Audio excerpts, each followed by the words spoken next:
Hello students, कैसे हैं आप सभी लोग। मैं हूं Pooja Singh and welcome back to my channel accounting master class. And इस समय हम पढ़ रहे हैं एक बहुत important chapter and very interesting chapter पढ़ रहे हैं जिसका नाम है बिजनेस सर्विसेज। एंड इस चैप्टर पर आज मेरा ये चौथा लेक्चर वीडियो है। 3 लेक्चर वीडियो ऑलरेडी अपलोड कर चुकी हूँ and this is my 4th lecture video. तो चलिए एक बार शॉर्ट में आपको मैं बताती हूँ कि जो पिछले लेक्चर वीडियोस थे उसमें हम क्या पढ़ चुके हैं एंड आज के लेक्चर में क्या पढ़ेंगे। तो ये जो चैप्टर है ना बिजनेस सर्विसेज का, इसमें हम डिटेल में पढ़ चुके हैं। सबसे पहले मैंने आपको सर्विसेज के बारे में बताया, ठीक है। चैप्टर का नाम क्या है, बिजनेस सर्विसेज। तो हमें सर्विसेज समझना जरूरी है कि सर्विसेज क्या होती है। एंड ये मैंने समझाया है with respect to goods. Goods क्या होते हैं ये भी समझाया है, सर्विसेज क्या होती है, इनका मीनिंग क्या है, दोनों के बीच में क्या डिफरेंसेस हैं, क्या फीचर्स हैं, ये सब हमने डिटेल में समझा। एंड सर्विसेज कितने टाइप की होती है ये भी पढ़ा चुकी हूँ। तो सर्विसेज 3 टाइप की होती है। एक होती है बिजनेस सर्विस, जो हम लोग ये चैप्टर पढ़ रहे हैं वो बिजनेस सर्विसेज के ही बारे में है। इसके अलावा 2 और टाइप की सर्विसेज होती है, एक होती है सोशल सर्विस और एक होती है पर्सनल सर्विस। बट यहाँ पे इस चैप्टर में हमें बात करनी है अबाउट बिजनेस सर्विस। तो बिजनेस सर्विस क्या होता है ये मैंने पिछले लेक्चर वीडियो में आपको डिटेल में बताया था। और उसके साथ ही हम जो पहली बिजनेस सर्विस है जो है बैंकिंग सर्विस, वो हम लोग इस समय पढ़ रहे हैं।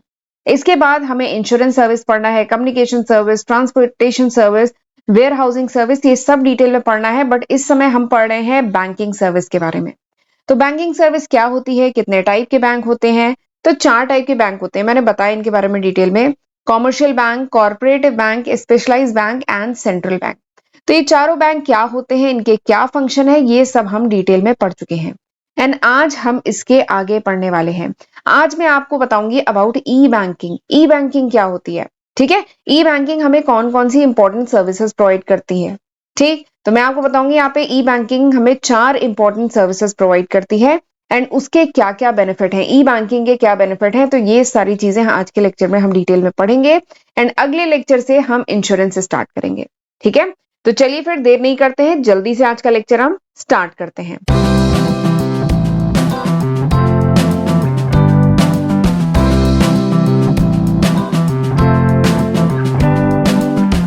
E banking that is electronic banking, ठीक। तो ई बैंकिंग पे आने से पहले थोड़ा सा मैं इंटरनेट का जो हमारे लाइफ में कह लीजिए यूज जो बढ़ता गया ना, पहले मैं वो थोड़ा सा समझा दूं। तो आपने देखा पहले 3G आया, 4G आया, 5G आया। तो आप देख रहे हैं कैसे कैसे कैसे इंटरनेट की ग्रोथ हमारी डेली लाइफ में और बिजनेस में कैसे इंटरनेट का यूज बढ़ गया है, ई कॉमर्स बढ़ गया है।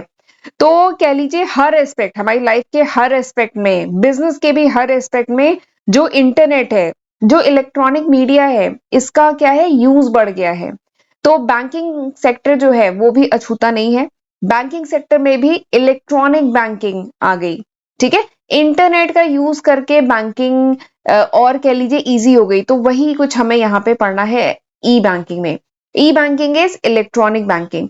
इसका मतलब क्या है, इसका मतलब है जब हम बैंकिंग सर्विसेज अवेल करते हैं थ्रू इंटरनेट, यानी इंटरनेट की मदद से जब हम बैंकिंग सर्विसेज यूज करते हैं, that is called E banking.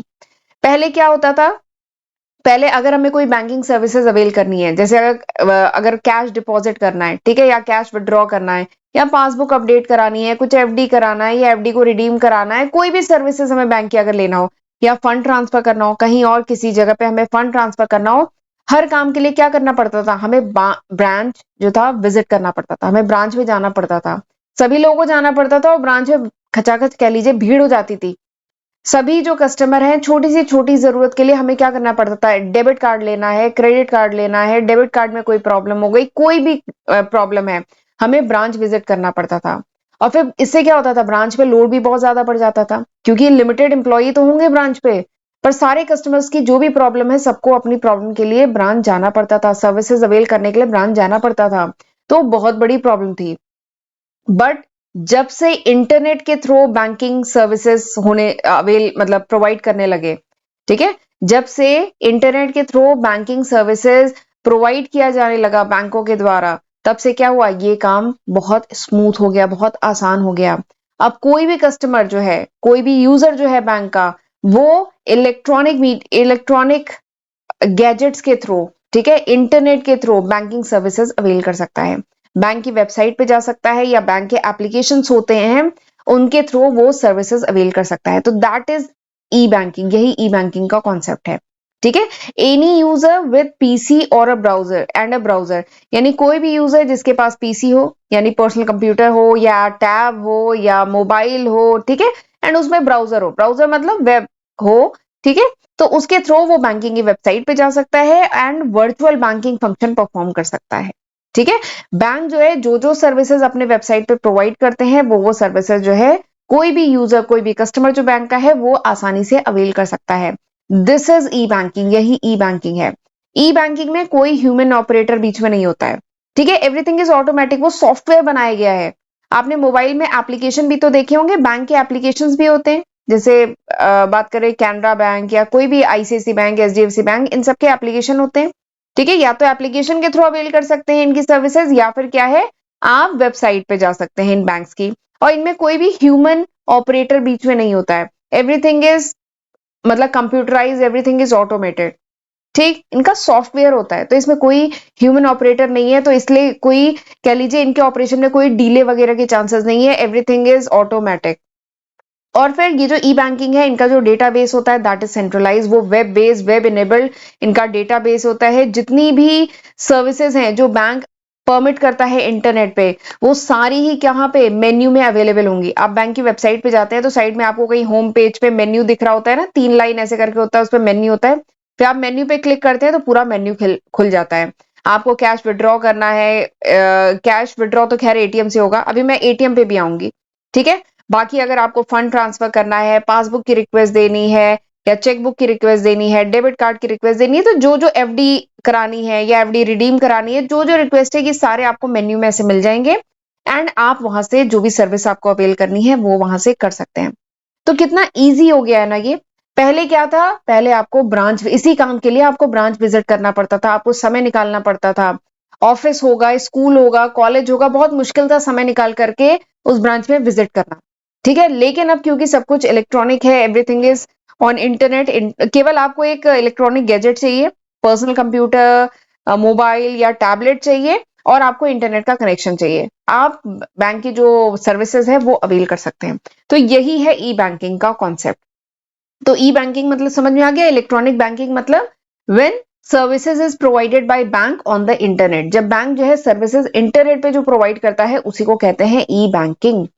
ठीक है, and E banking is a services which is provided by many bank, अब तो सारे बैंक ई बैंकिंग की सर्विसेज प्रोवाइड करते हैं। ठीक है, इसमें आपको जितने भी बैंकिंग ट्रांजेक्शन है वो आप कर सकते हैं, अपनी जो सेविंग्स है, सेविंग्स मतलब अकाउंट में जो भी पैसे हैं, जो भी सेविंग्स है उसको आप मैनेज कर सकते हैं, उसकी आप एफडी करा सकते हैं, उसकी आरडी करा सकते हैं, या फिर और भी बहुत सारे बैंक के स्कीम्स होते हैं उसमें आप इन्वेस्टमेंट कर सकते हैं, आप लोन के लिए अप्लाई कर सकते हैं, बिल्स के पेमेंट कर सकते हैं, बहुत सारी फैसिलिटी बैंक आपको प्रोवाइड करता है। ठीक है, तो this is E banking. E banking का फायदा क्या है, अभी हम वैसे डिटेल में मैं बेनिफिट अभी डिस्कस करूंगी, बट आपको शॉर्ट में एक ये भी बेनिफिट है कि इससे क्या है, ट्रांजेक्शन कॉस्ट कम नहीं हो जाती है ई बैंकिंग से। देखिए बैंक के लिए भी बेनिफिट है, ई बैंकिंग का जो कॉन्सेप्ट है ये बैंक के पॉइंट ऑफ व्यू से बात करें तो उनके लिए भी बेनिफिट है, और बीइंग अ कस्टमर, हम जो कस्टमर है हमारे लिए भी बेनिफिट है, दोनों के लिए बेनिफिट है, अभी हम आगे बात करेंगे। बट बैंक के पॉइंट ऑफ व्यू से बात करें तो इनकी ट्रांजेक्शन कॉस्ट नहीं कम पड़ जाती है, कम होती है। देखिए इतने सारे कस्टमर, पहले क्या होता था, जब ब्रांच से ही ऑपरेशन होते थे तो सारे कस्टमर को ब्रांच में जाना पड़ता था। अब किसी भी ब्रांच के तो हजारों कस्टमर है, हजारों कस्टमर, किसी दिन रश भी होता है। ठीक है, हजारों कस्टमर, अगर हजारों नहीं सैकड़ों भी कस्टमर अगर ब्रांच एक साथ पहुंच गए तो क्या होगा, ब्रांच पे रश हो जाएगा। फिर ब्रांच को अपना मैन पावर बढ़ाना पड़ेगा ना, ब्रांच को उन कस्टमर की रिक्वायरमेंट को फुलफिल करने के लिए उतना मैन पावर, उतने इंप्लॉय हायर करने पड़ेंगे ना, प्लस उनके जो ट्रांजेक्शन करने, काफी कुछ मैनुअल वगैरह चीजें हो रही थी, तो इससे ट्रांजेक्शन कॉस्ट बढ़ती है। लेकिन अब सारे कस्टमर को ब्रांच जाने की जरूरत नहीं है। आज के टाइम में देख लीजिए, आप किसी ब्रांच में जाएंगे तो वहां पे आपको कम भीड़ मिलेगी। क्यों, क्योंकि अधिकतर कस्टमर तो घर पे बैठे ऑनलाइन ही ट्रांजेक्शन कर रहे हैं, बट कुछ सर्विसेज हैं जिनके लिए आपको ब्रांच जाना पड़ता है। ठीक है, अगर मुझे लॉकर ऑपरेट करना है तो मुझे ब्रांच जाना पड़ेगा। ठीक है, या लोन वगैरह के लिए अप्लाई करना है, लोन वैसे आपका हो जाता है ऑनलाइन, लेकिन थोड़ा सा सिग्नेचर की बाद में जरूरत पड़ती है, एंड फिजिकल वेरिफिकेशन के लिए आपको ब्रांच जाना पड़ता है। ठीक है, बाकी लोन का बाकी जो फॉर्मेलिटीज होती है वो सब ऑनलाइन हो जाती है। तो अब बैंक को भी कह लीजिए मैन पावर की कम रिक्वायरमेंट है, अब बैंक को भी ब्रांच बहुत बड़ी नहीं चाहिए, छोटी सी ब्रांच से भी काम चल जाएगा, क्योंकि एवरीथिंग इज ऑनलाइन। तो बैंक के पॉइंट ऑफ व्यू से बात करें तो उनकी भी ट्रांजेक्शन कॉस्ट कम होती है, प्लस बैंकिंग रिलेशन भी तो इंप्रूव होते हैं। अगर कस्टमर सेटिस्फाइड है, अगर मेरी सारी प्रॉब्लम, मुझे बैंक से जो जो सर्विसेज चाहिए, मेरी सारी प्रॉब्लम सॉल्व हो रही है, मेरा अच्छे से अकाउंट मैनेज हो रहा है, जब भी कोई प्रॉब्लम हो रही है तो मेरा जो रिलेशनशिप मैनेजर है, आरएम, हर कस्टमर को एक आरएम अपॉइंट किया जाता है, मेरा जो रिलेशनशिप मैनेजर है वो फोन पे ही मेरी सारी प्रॉब्लम सॉल्व कर दे रहा है, मुझे बता दे रहा है अगर मैं किसी प्रॉब्लम में, मतलब कुछ काम मेरे नहीं हो पा रहे ऑनलाइन, मुझे नहीं समझ में आ रहा है, तो आरएम मेरी हेल्प कर दे रहा है। तो मेरी जितनी भी प्रॉब्लम है सब ऑनलाइन सॉल्व हो जा रही है। तो क्या होगा, मेरे जो बैंकिंग रिलेशनशिप है, ठीक है, वो भी तो अच्छे रहेंगे, मुझे सारी सर्विसेज मिल जा रही है बैंक से, तो मैं भी तो कस्टमर, मतलब बीइंग अ कस्टमर मैं भी तो सेटिस्फाइड रहूंगी। Plus it empowers the customer, ये एम्पावर करता है कस्टमर को, यानी कस्टमर को और शक्तियां देता है, जितने काम है अब मैं खुद ही कर सकती हूँ। मुझे एफडी के लिए अप्लाई करना है तो मुझे ब्रांच जाके करने की जरूरत नहीं है, मुझे एफडी के लिए अप्लाई करना है, मैं ऑनलाइन बैठे घर पे ही एफडी, अगर कुछ सेविंग्स है थोड़ी बहुत तो उसके लिए मैं एफडी अप्लाई कर सकती हूँ। तो it empowers the customer, banking relation improve होता है, कस्टमर सेटिस्फैक्शन बढ़ता है, प्लस बैंक के पॉइंट ऑफ व्यू से बात करें तो इससे ट्रांजेक्शन कॉस्ट लो होती है, बैंक को ट्रांजेक्शन कॉस्ट कम पड़ती है। तो बहुत सारे फायदे हैं ई बैंकिंग का, ठीक है, ये एक बहुत बड़ा रिवॉल्यूशन था जब इलेक्ट्रॉनिक बैंकिंग इंडिया में इंट्रोड्यूस हुई थी। तो अब चलिए बात करते हैं, मेन 4 सर्विसेज हैं जो ई बैंकिंग ऑफर करता है। Services offered by e banking, E banking यानी जो इलेक्ट्रॉनिक बैंकिंग है, ये 4 सर्विसेज ऑफर करता है मेन। सबसे पहले एटीएम, एटीएम तो जानते ही होंगे, ऑटोमेटेड टेलर मशीन, लेकिन मैं थोड़ा सा डिटेल में अभी आपको ये चारों ही पॉइंट अभी मैं डिटेल में थोड़ा डिस्कस करूंगी, ठीक है। फिलहाल एटीएम सबसे पहली सर्विस। दूसरा क्या है, पॉइंट ऑफ सेल, जिसको पीओएस कहते हैं, पॉइंट ऑफ सेल। अगला क्या है, electronic data interchange, electronic data interchange. And next is EFT, electronic fund transfer, जिसमें क्रेडिट कार्ड, इलेक्ट्रॉनिक या digital cash and electronic fund transfer, ठीक है। तो ये 4 बेसिक सर्विसेज है जो ई बैंकिंग ऑफर करता है, एंड इनके बारे में अब हम डिटेल में पढ़ेंगे आगे, ठीक। एंड उसके बाद हम बेनिफिट्स देखेंगे ई बैंकिंग के, राइट। बट उससे पहले मैं थोड़ा सा बताना चाहती हूँ, ये वो लिस्ट ऑफ सब्जेक्ट है जो मैं आज की तारीख यानी अक्टूबर 2023 तक अपने first channel accounting master class and second channel जो मेरा पूजा सिंह के नाम से है, इस पे ये लिस्ट ऑफ सब्जेक्ट है जो मैं अपलोड कर चुकी हूं आज की तारीख यानी अक्टूबर 2023 तक। तो जरूर इसका फायदा उठाइएगा, इसकी हेल्प से पढ़िएगा और अपने फ्रेंड्स के साथ भी जरूर शेयर करिएगा। और चैनल अभी तक नहीं सब्सक्राइब किया है, मेरा first channel and second channel, तो जल्दी से सब्सक्राइब कर लीजिए। एंड प्लीज लेक्चर पसंद आए तो लाइक करना मत भूलिएगा, एंड कमेंट करके भी मुझे बताइएगा कि हाउ वाज दिस लेक्चर, ये लेक्चर कैसा था। एंड मेरे चैनल पे अपलोडेड वीडियोस के नोट चाहिए, then you can download my application from Google Play Store. And Instagram पे भी मुझे जरूर फॉलो कर लीजिए, क्योंकि वहां पे भी मैं अपने चैनल से related update time to time डालती रहती हूँ, ठीक है। तो चलिए आगे बढ़ते हैं, अब हम पढ़ेंगे कि जो 4 सर्विसेज ई बैंकिंग, ये जो 4 सर्विसेज प्रोवाइड करता है, इनके बारे में डिटेल में देखते हैं। तो सबसे पहली जो सर्विस प्रोवाइड करता है that is ATM, automated teller machine, ठीक है। तो एटीएम आपने देखा भी होगा, सुना भी होगा, ठीक है। तो एटीएम को शॉर्ट में क्या कहते हैं, ATM, automated teller machine. ATM का दूसरा नाम भी है, इंडिया में तो एटीएम कहते हैं, लेकिन कुछ जगहों पे इसको एबीएम भी कहते हैं, ऑटोमेटेड बैंक मशीन भी कहा जाता है, या फिर इसको कैश मशीन भी कहा जाता है, क्योंकि इससे कैश निकाला जाता है ना, तो इसलिए इसे कैश मशीन भी कहा जाता है। तो एटीएम क्या है, एटीएम एक इलेक्ट्रोमैकेनिकल मशीन है। एटीएम क्या है, एक इलेक्ट्रोमैकेनिकल मशीन है which consist of automated banking platform, ये एक ऑटोमेटेड बैंकिंग प्लेटफॉर्म अलाउ करता है, ठीक है। ये एक ऑटोमेटेड बैंकिंग प्लेटफॉर्म है जो अलाउ करता है क्लाइंट को, कि क्लाइंट जो है यानी जो कस्टमर है, अपने जो ट्रांजेक्शन है, जैसे अगर कैश विड्रॉ करना है, या कुछ एटीएम में कैश डिपॉजिट का भी प्रोविजन रहता है, कुछ एटीएम ऐसे भी होते हैं जहां पे आप कैश डिपॉजिट कर सकते हैं, ठीक है।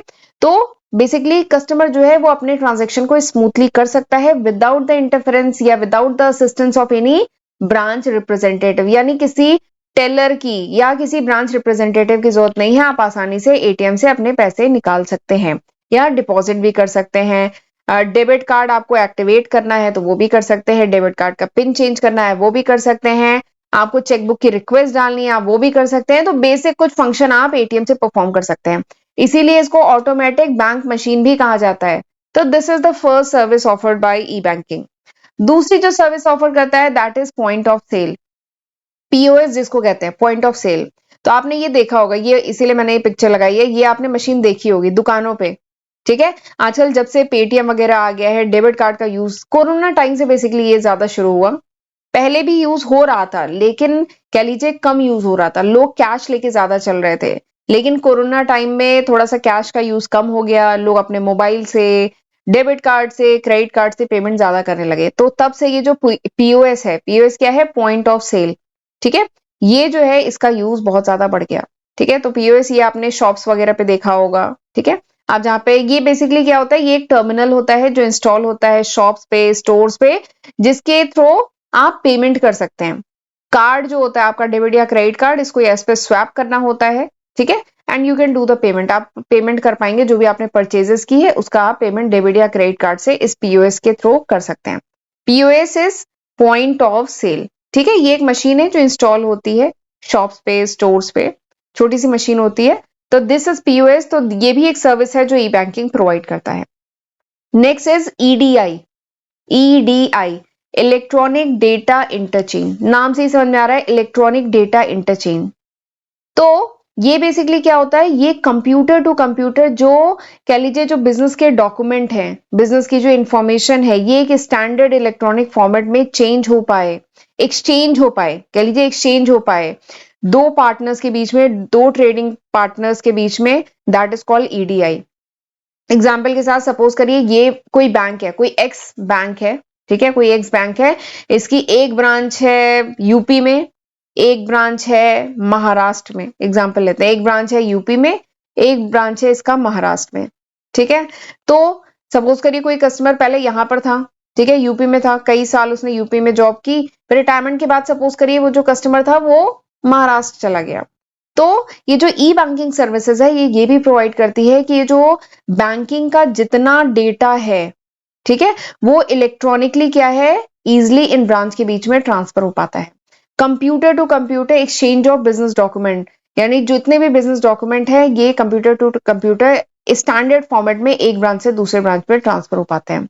इससे क्या हुआ, इससे मैनुअल काम कम हो गया, खत्म ही हो गया। बल्कि कोई जरूरी नहीं है, अगर आपको यहां जाके अपना जो अकाउंट है एक्सेस करना है, तो ऐसा नहीं होगा कि ये महाराष्ट्र ब्रांच जो है इससे जो है मैनुअली कांटेक्ट करेगी, इनसे कहेगी कि इस कस्टमर का डेटा दीजिए क्योंकि अब इसके अकाउंट का क्या स्टेटस है हमें देखना है। ऐसा नहीं होता है, क्योंकि डेटा सबको सेंट्रलाइज है, इजिली डेटा ट्रांसफरेबल है in the same format, in the standard electronic format. तो ये जो महाराष्ट्र ब्रांच है, इसको मतलब क्योंकि डेटा सेंट्रलाइज है, एक जगह अवेलेबल है, यानी ये महाराष्ट्र ब्रांच इस कस्टमर का इजिली डेटा एक्सेस कर सकती है। ठीक है, तो वही है ईडीआई, इलेक्ट्रॉनिक डेटा इंटरचेंज। अब बहुत आसान हो गया, इससे क्या है, मैनुअल डेटा एंट्री की आपको जरूरत नहीं है। तो इससे क्या होता है, खर्चा बचता है, समय बचता है, पेपरलेस वर्क है। पहले इतना ज्यादा डॉक्यूमेंटेशन पेपर वर्क होता था, लेकिन अब पेपर वर्क कम हो गया है। ठीक है, तो इससे क्या है, खर्चे कम हो गए हैं, प्रोसेसिंग स्पीड बढ़ गई है कि नहीं बढ़ गई है। अब इस ब्रांच को, ये जो पहली वाली ब्रांच है, इससे कांटेक्ट करने में जितना समय लग रहा था और फिर ये ब्रांच रिस्पॉन्ड करे, डेटा भेजे, तो उसमें जो समय लग रहा था वो कम हो गया, क्योंकि अब क्या है, डेटा बहुत ही जल्दी इलेक्ट्रॉनिक फॉर्मेट में, सेम फॉर्मेट में ट्रांसफर हो जाता है। इससे मिस्टेक के भी तो चांसेस बहुत कम हो गए। ठीक है, एंड प्लस रिलेशनशिप इंप्रूव होते हैं। ठीक है, ब्रांच के बीच में प्लस कस्टमर और बैंक के बीच में क्या है, रिलेशनशिप इंप्रूव होंगे। अगर हमारा काम जल्दी हो जाएगा, सही होगा, विद लेस मिस्टेक, तो क्या होगा, हमारे रिलेशनशिप भी तो हमारे जो बैंक है उसके साथ इंप्रूव होते हैं। तो ये तीसरी सर्विस है। चौथी सर्विस और बहुत important service, that is electronic fund transfer. Electronic fund transfer, नाम से ही समझ में आ रहा है, फंड ट्रांसफर इलेक्ट्रॉनिकली। ठीक है, पहले क्या होता था कि अगर हमें फंड ट्रांसफर करना होता था तो हम चेक वगैरह, अभी भी चेक खैर यूज होते हैं, चेक या डीडी के फॉर्म में होता था फंड ट्रांसफर। ठीक है, या हमें ब्रांच जाके हम फंड ट्रांसफर के लिए अवेल करते थे। लेकिन अब क्या है, फंड ट्रांसफर करना है तो हम घर बैठे ही 24x7, 24x7 कभी भी हम फंड ट्रांसफर कर सकते हैं। ठीक है, तो that is EFT, electronic fund transfer. जब फंड ट्रांसफर किया जाए over online network electronically, internet का यूज करके जब हम फंड ट्रांसफर करें, तो दैट इज ईएफटी। अब ईएफटी दो तरीके से हो सकता है, बहुत इंपॉर्टेंट है, एक है एनईएफटी और एक है आरटीजीएस। आरटीजीएस, ठीक है, एक है एनईएफटी, एक है आरटीजीएस। तो दो तरीके से फंड ट्रांसफर किया जा सकता है, एक है एनईएफटी, एक है आरटीजीएस। तो एनईएफटी का फुल फॉर्म क्या है, national electronic fund transfer. RTGS का फुल फॉर्म क्या है? Real time gross settlement. ठीक, इनका फुल फॉर्म इंपॉर्टेंट है, ध्यान रखिएगा। National electronic fund transfer and real time gross settlement, NEFT and RTGS. अब सवाल ये आता है कि इन दोनों में डिफरेंस क्या है। तो एनईएफटी के बारे में पहले बताती हूँ कि एनईएफटी से हम कोई भी अमाउंट, ठीक है, कोई भी अमाउंट हम ट्रांसफर कर सकते हैं एक बैंक से दूसरे बैंक में, ठीक है, एक बैंक से दूसरे बैंक में या एक ही बैंक की दूसरी ब्रांच में भी हम कोई भी amount, any amount can be transfer. इसमें कोई मिनिमम अमाउंट इतना होना चाहिए, इसकी ऐसी कोई सीलिंग नहीं है कि कम से कम आपके पास कम से कम 5,000 रुपए ट्रांसफर हो, ठीक है, ऐसा कोई भी सीलिंग नहीं है कि इतना कम से कम इतना अमाउंट हो तभी ट्रांसफर होगा, ऐसा कुछ नहीं है। तो एनईएफटी क्या है? एनईएफटी में कोई भी अमाउंट हम ट्रांसफर कर सकते हैं एक अकाउंट से दूसरे अकाउंट के बीच में। ठीक, तो दैट इज एनईएफटी बेसिकली। अच्छा, पहले मैं आरटीजीएस बता देती हूँ, फिर दोनों का डिफरेंस बोलती हूँ। तो अगला क्या है? RTGS, real time gross settlement. ठीक है, तो जनरली आरटीजीएस बड़े अमाउंट के लिए हम आरटीजीएस यूज करते हैं। एंड आरटीजीएस का नाम क्या है? रियल टाइम, यानी रियल टाइम बेसिस पे इंस्टेंटली यानी तुरंत ही अमाउंट ट्रांसफर हो जाता है आरटीजीएस में।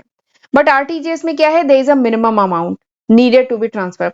जब ट्रांसफर किया जाता है तो कम से कम कुछ मिनिमम अमाउंट होता है जो आरटीजीएस में होना चाहिए, जैसे 2 लाख है इसमें लिमिट। यानी कम से कम जब आप आरटीजीएस करते हैं तो 2 लाख या उससे ज्यादा के ही अमाउंट आरटीजीएस होते हैं। उससे कम का अमाउंट है तो आप जाएंगे एनईएफटी की तरफ। ठीक, तो this is NEFT and RTGS. तो एनईएफटी बेसिकली स्मॉल अमाउंट के लिए यूज करते हैं, आरटीजीएस बड़े अमाउंट के लिए यूज करते हैं, 2 लाख या उससे ऊपर के अमाउंट के लिए। इसके साथ ही एक और है, पर आपकी बुक में ये दोनों था तो मैंने यही दोनों लिखा, बट एक और है, नाम सुना है ना इसका? आईएमपीएस। बट आईएमपीएस का जरा फुल फॉर्म आप मुझे कमेंट सेक्शन में लिखेंगे, उसके बाद मैं आपको नेक्स्ट वीडियो में आईएमपीएस के बारे में डिटेल में बताऊंगी। ठीक है, पहले आज चलिए, आज के लेक्चर का क्विज है कि आप मुझे बताएंगे what is the full form of IMPS. IMPS का फुल फॉर्म क्या है? ठीक है, चलिए आगे बढ़ते हैं। अब मैं आपको बताती हूँ ई बैंकिंग के बेनिफिट। तो ई बैंकिंग के क्या बेनिफिट हैं? तो ई बैंकिंग के बारे में तो हम काफी कुछ डिस्कस कर लिया, बेनिफिट तो आप आसानी से समझ सकते हैं। सबसे पहला बेनिफिट क्या है? It facilitate digital payments. E banking की ही तो वजह से हम बहुत आसानी से डिजिटल पेमेंट्स कर पाते हैं। शॉपिंग के लिए जाते हैं, कोई जरूरी नहीं है कि हम कैश कैरी करें, हम मोबाइल के through, debit card, credit card के थ्रू आसानी से डिजिटल पेमेंट कर पाते हैं।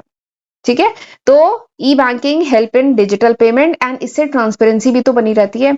हमने पेमेंट किया, तुरंत हमारे पास मैसेज आ जाता है मोबाइल पे कि इतना amount, X amount is debited from our account, X amount हमारे अकाउंट से डेबिट हो गया है एंड अब हमारे अकाउंट पे बैलेंस इतना बचा है। तो कितनी ज्यादा ट्रांसपेरेंसी है। हमारा फाइनेंशियल स्टेटमेंट या कह लीजिए पासबुक का जो लेजर है वो प्रॉपरली बैलेंस, मतलब प्रॉपरली कह लीजिए अपडेट हो रहा है टाइम टू टाइम। तो ये सब क्यों पॉसिबल हो पा रहा है? ई बैंकिंग के कारण। ठीक है, तो ये पहला बेनिफिट है।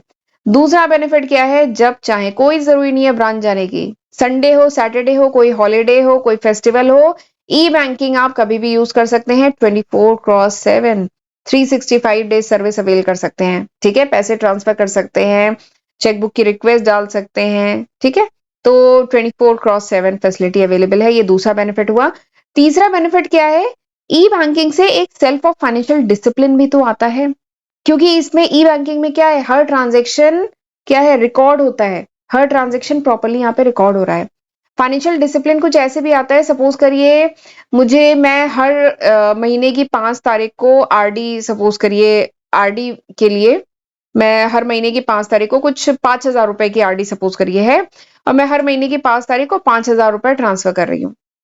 तो ई बैंकिंग की तो फैसिलिटी है, मुझे कोई जरूरी नहीं है कि हर महीने में 5 तारीख को ब्रांच जाऊं और वो अमाउंट 5,000 ट्रांसफर करूं। ऐसा कुछ जरूरी नहीं है कि मैं आरडी में हर महीने ब्रांच जाके ही 5 तारीख को 5,000 रुपए ट्रांसफर करूं। मैं ऑटोमेटिक सिस्टम अपने जो मेरा जो है मेरा अकाउंट है उसमें मैं ऑटोमेटिक सिस्टम भी लगा सकती हूँ कि हर महीने की 5 तारीख को मेरे अकाउंट से ऑटोमेटिकली 5,000 डेबिट होके इस आरडी में चले जाए। तो एक तरीके का फाइनेंशियल डिसिप्लिन भी तो मेंटेन होता है। ठीक है, घर, या फिर मैं घर बैठे हर महीने 5 तारीख को ऑटो मतलब खुद से 5,000 ट्रांसफर कर दूं, मुझे ब्रांच जाने की कोई जरूरत नहीं है। तो एक तरीके से फाइनेंशियल डिसिप्लिन भी इनकलकेट करता है ई बैंकिंग। ठीक, एंड इसका आखिरी और सबसे इंपॉर्टेंट बेनिफिट ये है कि इससे क्या है? कस्टमर खुश, कस्टमर सेटिस्फाइड। अब कस्टमर को घंटों ट्रेवल करके ब्रांच तक नहीं जाना पड़ता, ब्रांच पास में हो चाहे दूर में हो मैटर नहीं करती, क्योंकि सारा काम तो ऑनलाइन हो रहा है। ठीक है? तो अब हमें ट्रेवल करके ब्रांच नहीं जाना पड़ता, ब्रांच में घंटों वेट नहीं करना पड़ता, तो हम खुश, हमारा काम हो रहा है, घर बैठे काम हो रहा है, हमें ऑफिस से, कॉलेज से छुट्टी नहीं लेनी पड़ रही है, सारे काम हो रहे हैं, तो कस्टमर सैटिस्फैक्शन बढ़ेगा, कस्टमर का बैंक के साथ रिलेशनशिप और स्ट्रांग होगा और इसमें रिस्क भी तो कम है। ठीक है, हम सपोज करिए कैश कैरी करके मुझे बैंक में अगर डिपॉजिट करना है, डिपॉजिट करना है या विड्रॉ करना है, सपोज करिए मुझे कैश विड्रॉ करना है, ठीक है, क्योंकि मुझे किसी को पेमेंट करना है, तो मैं ब्रांच जाऊंगी, वहां से मैं मतलब कैश विड्रॉ करके घर लेके आऊंगी, फिर मैं एक्स पर्सन को पेमेंट करूंगी, तो इसमें रिस्क भी तो इन्वॉल्व है, इतना कैश कैरी करना सेफ नहीं है। लेकिन ई बैंकिंग की वजह से अब मैं घर बैठे ही एक्स अमाउंट जो है वो वाई पर्सन को इलेक्ट्रॉनिक बैंकिंग के थ्रू ट्रांसफर कर सकती हूँ, तो इससे रिस्क भी कम हो गया, सिक्योरिटी बढ़ गई कस्टमर की, अब उसे मतलब कैश लेके ट्रेवल करने की कोई जरूरत नहीं है। तो ये 4 इंपॉर्टेंट बेनिफिट हैं ई बैंकिंग के। ठीक, आई होप आपको अच्छे समझ में आया होगा। तो चलिए आज का लेक्चर मैं यहीं पे वाइंड अप करती हूँ, अगले लेक्चर में हम पढ़ेंगे नेक्स्ट बिजनेस सर्विस। अगली बिजनेस सर्विस के बारे में है जो कि क्या है, इंश्योरेंस, और ये बहुत ही इंटरेस्टिंग टॉपिक है, बहुत इंपॉर्टेंट भी मार्क करूंगी, क्योंकि इसमें हम इंश्योरेंस के बहुत सारे इंपॉर्टेंट प्रिंसिपल पढ़ेंगे। ठीक, तो चलिए अब मिलते हैं अगले लेक्चर वीडियो में, तब तक अपना ध्यान रखिएगा और जितना पढ़ाया है उतना पढ़ के रखिएगा। ठीक है, तो चलिए मिलते हैं अगले लेक्चर वीडियो में, तब तक अपना ध्यान रखिएगा, गॉड ब्लेस यू।